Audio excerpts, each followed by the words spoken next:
ಈಗ ನೀವು ನೋಡಿದ್ರೆ ಹೆಂಡತಿಯ ಡೇಟ್ ಆಫ್ ಬರ್ತ್ ಮದುವೆ ದಿನನೇ ಮರ್ತು ಬಿಟ್ಟಿದೀವಿ ಅಂತಂದ್ರೆ, ನಿಮ್ಮ ಹೆಂಡತಿ ವೆಡ್ಡಿಂಗ್ ಆನಿವರ್ಸರಿ ದಿನ ಎಲ್ಲ ಬೈಯಲ್ವಾ ಸರ್ ನಿಮಗೆ? ಬಹುಶಃ ನನ್ನ ಹುಟ್ಟು ಮತ್ತು ಮದುವೆಯಾದ ದಿನ ಇದೆಯಲ್ಲ, ಅದು ಒಂದೇ ತಿಂಗಳು. ಓ 21 ಮದುವೆಯಾದ ದಿವಸ, ಹಾ ಜೂನ್ 21 ಮದುವೆಯಾದ ದಿವಸ, ಹಾ ಜೂನ್ 10 ಹುಟ್ಟಿದ ದಿವಸ. ಓ ಹಂಗಾಗಿ ಈಸಿ ಒಂದು ಅದು ಸ್ವಲ್ಪ ಈಸಿ ನೆನಪಾಗಿದೆ.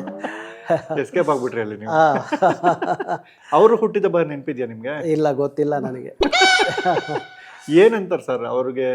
ಆ, ಏನು ಅಂತಾರೆ ಅನ್ನೋದಕ್ಕಿಂತ ಹ್ಮ್ ಏನು ಅಂದ್ಕೊಳ್ಳಲ್ಲ ಅನ್ನೋದೇ ಭಾರಿ ಮುಖ್ಯ. ಹಾಗಾಗಿ ಹಾ, ಇಡೀ ಸಂಸಾರದ ಜವಾಬ್ದಾರಿಯನ್ನು ಹೊತ್ತು ಹ್ಮ್ ನನ್ನ ಜೊತೆಯಲ್ಲಿ ಹ್ಮ್ 35 ವರ್ಷಗಳ ಕಾಲ 35 ವರ್ಷಗಳ ಕಾಲ ಹ್ಮ್ ಜೊತೆಯಲ್ಲಿ ಗಟ್ಟಿಯಾಗಿ ನಿಂತಿದ್ದಾರೆ. ಹ್ಮ್ ನಾನು ಇವತ್ತೇನೇ ಬೀದಿಲಿ ನಿಂತು ಇಷ್ಟೆಲ್ಲ ಹೋರಾಟಗಳು, ಇಷ್ಟೆಲ್ಲ ಜನರನ್ನ ಪ್ರೀತಿ ಗಳಿಸಿದ್ರೆ ಅದಕ್ಕೆ ಶಕ್ತಿ ಅಂದರೆ ಅದು ನನ್ನ ಶ್ರೀಮತಿ. ಅವ್ರಿಗೆ ಯಾವತ್ತಾದ್ರು ಹೇಳಿದ್ದೀರಾ? ಅಟ್ಲೀಸ್ಟ್ ವಾರಕ್ಕೆ ಒಂದ್ಸಲಿನಾದ್ರು ಹೇಳ್ತೀರಾ ನಾನು ನಿಮ್ಮನ್ನು ತುಂಬಾ ಪ್ರೀತಿಸ್ತೀನಿ ಅಥವಾ ಐ ಲವ್ ಯು ಅಂತ?